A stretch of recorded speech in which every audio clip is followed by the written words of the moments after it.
Hello everyone and welcome back to another AFK Journey video. In this video we're going to be talking about Cryonaia, who is now out on global server, and should you recruit for her or should you wait a while to see how she is going to perform before deciding to invest your precious resources in building her.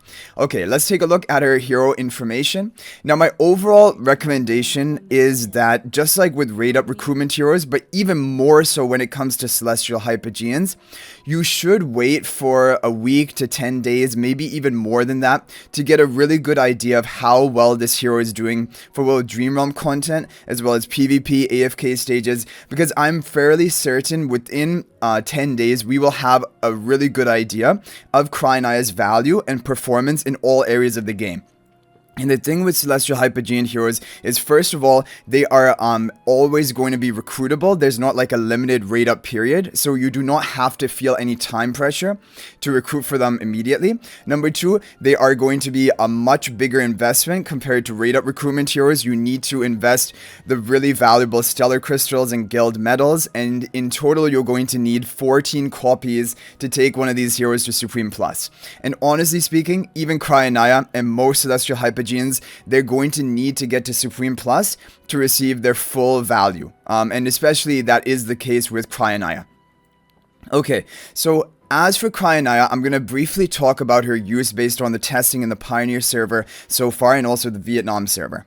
So there are three areas in this game, as you guys know: AFK stages, PvP, and Dream Realm. Those are really the broad categories we have. So I want to lead it off by talking about Dream Realm. Now, in endless Dream Realm bosses, the only way Cryonaia is going to be a good option, based on the testing which has been done, is if you have Harak paired with her, and if you have Harak devour her after she has casted 2 to 3 of her ultimates.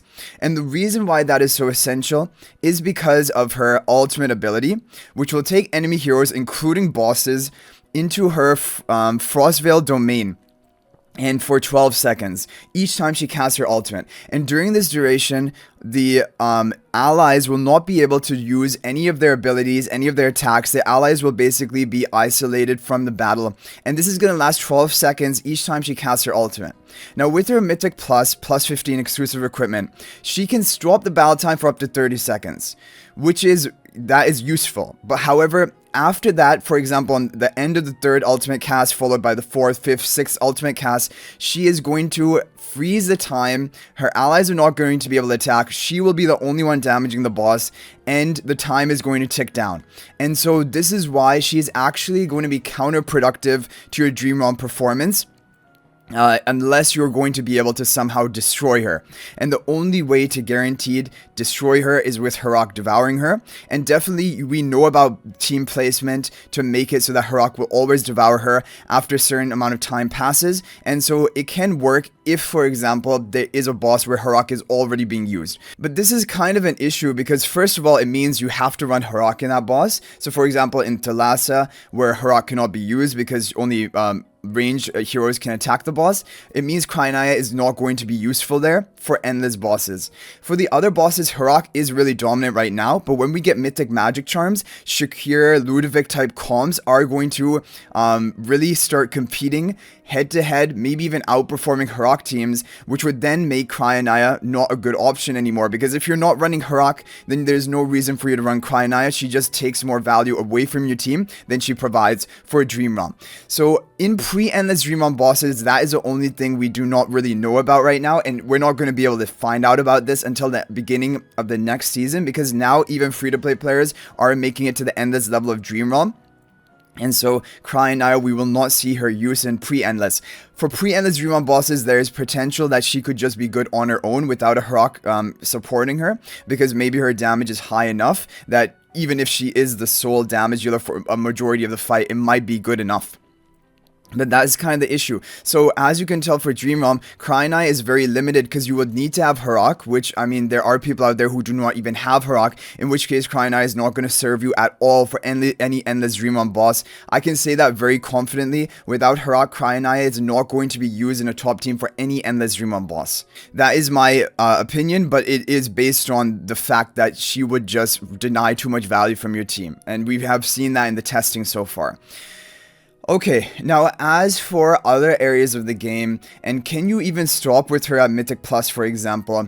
You cannot swap with her at Mythic Plus. The thing is about Cryonaia's kit, even for AFK stages or for PvP content, you really need her Supreme Plus Enhanced Force ability, because this will freeze and defeat enemies in her domain of Eternal Winter if the HP is below a certain threshold. And this will work on Thorin, this will work on Talene, Igor, those pesky heroes which are difficult to deal with. She is going to instantly destroy them. Not only, for example, like, you know, Odie's execution, which then Thorin can revive from, Talene can revive from. Cryonaia will actually remove that hero from the battlefield if they are below a certain HP threshold. So that is powerful. That is definitely a unique mechanic, and it can be used on multiple enemies at the same time while casting her ultimate. And this is why I think for AFK stages, she is going to be great. There are those floors where you're going to need this effect, and honestly speaking, even on the stages where there is no Thorin or is no Talene, Cryonaia is still going to be great for AFK stages because her damage is going to be so high. She is going to freeze the battle for the first 30 seconds in her Eternal Winter domain, and that should be enough time for her to burst down the enemies so that even in the follow-up ultimates, even though she's going to be the only one damaging, she probably still will be a good option for your teams for AFK stages. So I think for AFK stages, Cryonaia is going to have use. For PvP, we've already seen she has use. If she can get off her ultimate, then her execution and solo potential is huge. However, there are problems because, for example, even in Supreme Arena this season, the meta is all about fast nuking comps, Iron nuke, you can even do Sylvina Graveborn nuke, Diagonal nuking. And so if, for example, there's a Cryonaia on defense, if you're able to either kill the Cryonaia before she can cast her ultimate, or if you can kill the rest of her team before she can cast her ultimate, you are probably going to win the fight. And so that is the issue with Cryonaia in PvP. I think for defense, it's still going to be difficult to run sort of like an uncountable defense with her. On offense, she is a really strong option because you can just identify an enemy team that is more stall heavy, that doesn't have burst potential at the beginning, and Cryonaia is going to work them all down. So that is the advantage. For PvP on offense, Cryonaia is going to be a great option as a hyper carry to really dominate and destroy enemy stall teams. And those stall teams are going to become much weaker on defense now. For example, like Thorin, Haywen, Damien type stall teams, Scarlita stall is going to be really hard countered by Cryonaia, and that's bad for me because that's a defense I'm running right now. And even like Talene is going to be countered by Cryonaia. So Cryonaia for PvP will definitely have her uses, but I do consider her more of an offense hero as compared to defense. And that is kind of the thing. When you're building a PvP hero, especially a Celestial Hypogean, you would like it to be really strong on defense as well. Now, I know Cryonaia will be fine on defense. I just think that she will also be counterable as well. I don't think there is going to be a way to make a defense which is uncountable with her. So that is the thing. And also the thing about PvP is that if you want to like compete at top ranks of PvP, you're going to need to Paragon upgrade her as well eventually, because just Supreme Plus might not be enough. But it depends on like who you're competing with. If you're competing with opponents who are at the Supreme Plus Paragon 1 tier, then Supreme Plus Cryonaia will be good enough. But if you're competing with people with Paragon 2, Paragon 3 heroes, especially Celestial Hypogeans, you're going to need to upgrade further in order to even get any PvP value from her. So overall, how I see Cryonaia is for AFK stages, I think she's a good investment, because I do think she is going to help you push to a higher AFK stage progress. So a lot of people are making the argument that there are a lot of good AFK stage teams. For example, twins with Iron Elmis, or even just Iron Elmis without the twins, Freyest or Smokey. There are a lot of good AFK stage team options. So do you actually need Cryonaia? Is she actually going to boost your progress like every season? I do think probably she is on average going to increase your AFK stage progress by recruiting for her, but I don't know by how much. And for example, if you're already safely hitting the daily cap, like if you have a pay to win resonating level, then Cryonaia probably is not really going to help you, because if you're already at the AFK cap for the rewards you're earning, there's no reason to push further, right? So it's like a hero which is not really going to get you that much value, because AFK stages now have a limit.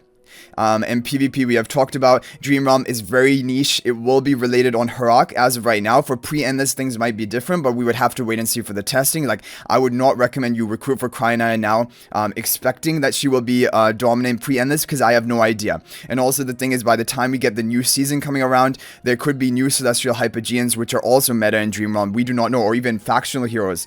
So That's the thing. So overall, my opinion about Cryonaia is that for the majority of players, she is not a priority. She should not be recruited for. The only reason I would recommend recruiting for her is if you have Harak to pair with her in Endless Dream Realm. Then potentially there can be some good teams, but even in those teams, it's going to be a minor upgrade compared to like the non Cryonaia teams. So it is not going to be a major upgrade. It's only if you want the maximum overall top 1 team every single time. And like we said, when we get to Mythic Charms, I have a feeling Cryonaia is going to fall off along with Harak together, because they're basically hand in hand. If they're both dominating, then they can both dominate. If Harak goes down, Cryonaia is going to go down with him, because she needs Harak in order to function. So yeah, that is my overall advice. She is going to be a pass for most people. She is kind of like a hero that is a luxury hero if you have all the other priorities met, and if you are a pretty heavy spender player, then you can recruit for her. Or if you just really like her design and you want to use it in AFK stages, I can understand recruiting for her. But overall, if you want to be efficient, you want to target the Dream Realm priority heroes like the twins, like Forestro, even Rainier Mythic Plus right now, maybe even Harak. Harak is still more meta than Cryonaia in Dream Realm, because you need Harak in order to make Cryonaia work in Dream Realm, and Harak is really strong before we get Mythic Magic Charms in the endless stage of bosses, like right now. So anyway, guys, let me know your thoughts about Cryonaia in the comment section down below. Will you be recruiting for her right now, or are you going to wait and see? Let me know if I missed anything in my analysis and my evaluation of her. But thank you guys for watching. If you are not already subscribed to our YouTube channel, please subscribe. We're on our road to 20,000 subscribers. And also join my AFK Journey Discord server. There's a link to that in the description of this video. We have over 2,700 active members, and we talk about everything related to AFK Journey. So I'll hopefully see you guys there or in the next video. And until then, everyone, peace out for now, and thank you for watching.